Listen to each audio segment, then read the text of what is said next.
दी लोग। महादेव के सबसे बड़का भक्त हमनी के इंडस्ट्री में सबसे ज्यादा अगर केहू सबसे ज्यादा जानकार बा, संगीत के तो जानकार आप बढ़ नहीं बनी, लेकिन अगर केहू से दूगो सवाल पूछ दिया जाओ धर्म आस्था में तो सबसे हमनी के जनरेशन में सबसे ज्यादा आपको जानकारी है। यही उम्र में रुआ कोई को धाम कितना ज्योतिर्लिंग रुआ कह देनी। तो आप हम सभी युवाओं के लिए प्रेरणा है और कहल गई बा कि जैसन बड़ करे वैसन छोट छोट के करे के चाहिए। तो आप एक अच्छा रास्ता दिखाते हैं हम सभी छोटे भाइयों को। और हमारा जिला में आपके स्वागत में एक बार जोरदार ताली हमारे रितेश भैया खातिर बजाएंगे।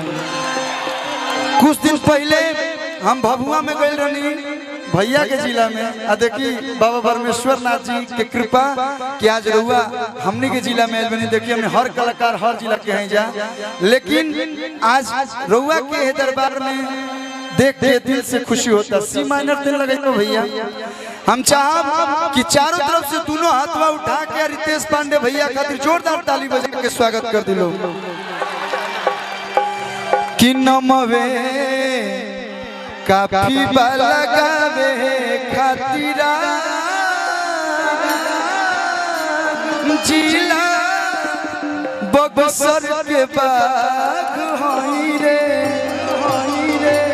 और भैया आ जाए अभी है और हमें दोनों खराब लगता फोटोया तन मनी होल्ड कर दीजिए।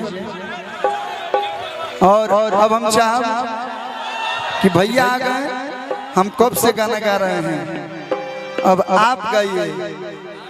भोला बाबा बम भोला बाबा। हमारे इंडस्ट्री में प्राउड से अगर नाम लिया जाएगा तो पहला नाम रितेश पांडे जी का आएगा। ये मैं दिल से बोल रहा हूँ। एक चैनल पर एक सॉन्ग 1 बिलियन अगर किसी ने पहले देखा है उसका नाम है रितेश पांडे। और जो सच रहेला कलुआ रूम के अंदर ना स्टेज पे भी बोलने का क्षमता रखता है। तो आज रुआ के देख के बड़ी खुशी होता। और एक लाइन एडवांस में सुन ली हमारे तरफ से, एक सेकंड एक लाइन गाई तब कि जैसन सोचले रहनी रितेश भैया मोर बाड़े। गायक तो बेजोड़ है ही लेकिन अरे विधायक बेजोड़ बाड़े हो।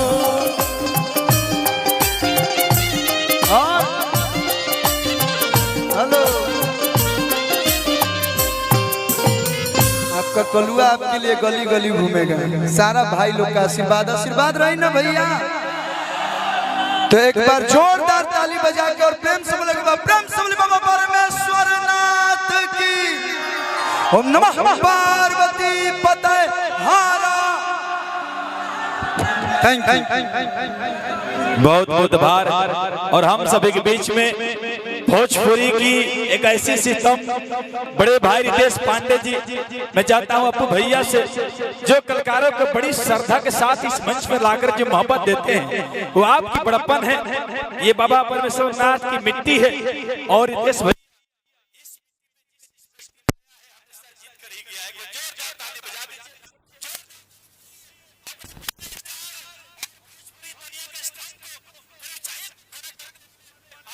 भाई रितेश पांडे जी, आदरणीय रितेश भैया, ये परमेश्वर नाथ धाम का ये फोटो है, ये आवाज से बढ़कर है जहाँ पर बाबा का प्रसाद के रूप में ये हम सबको पुरस्कार मिलता है।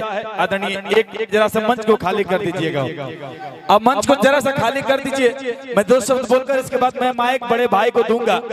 आज मेरा जन्मदिन भी है, 12 बज गया, मेरा जन्मदिन शुरू हो गया।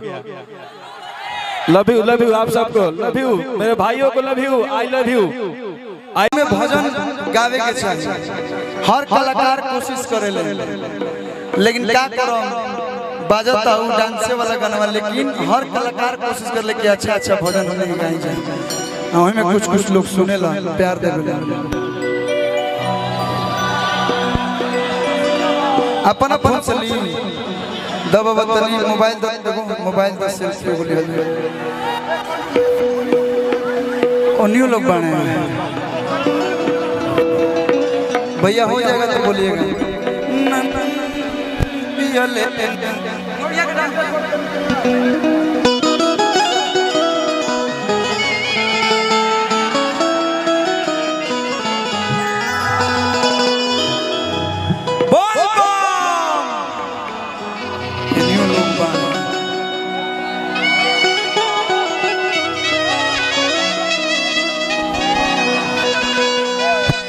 बिख के गगरिया शिवजी शिवजी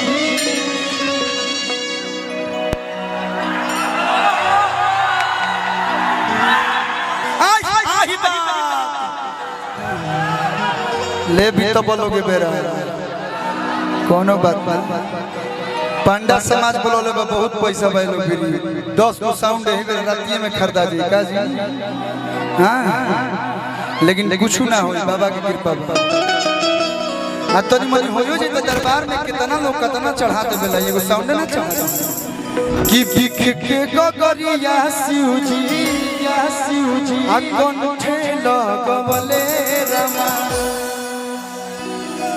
कि जटा झूठ बरना लहरे अरे गाना के लहरवा हो रम जहरवा पियले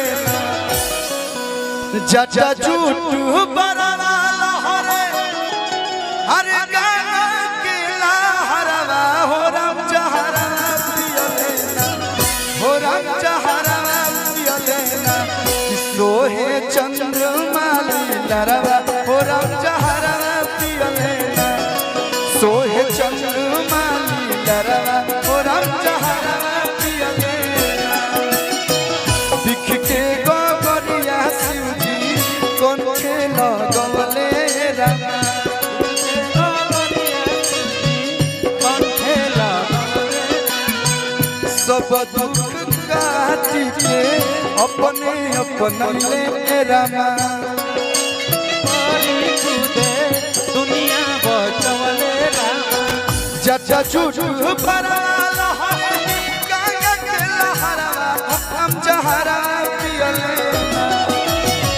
जटा झूठ बरना लहरे गाना के लहरवा हो रम जहरा हो रम जहरा पियले सोहे चंद्रमा लहरवा हो रम जहरा पियले सोहे चंद्रमा लहरवा हो रम जहरा पियले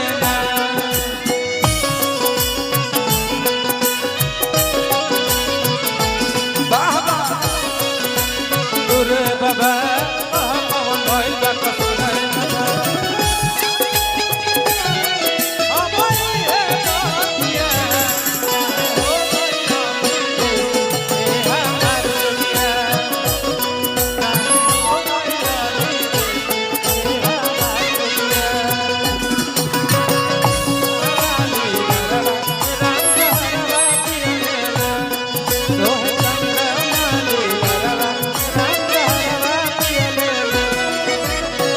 देखिए बाबा कितना भोला है नामे भोला है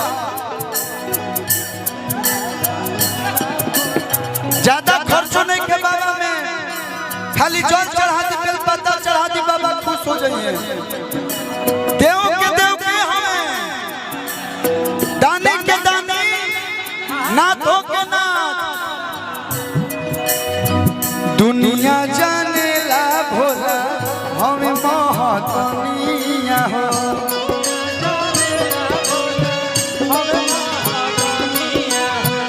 अपने रहेले बाबा टूटही पलनिया हो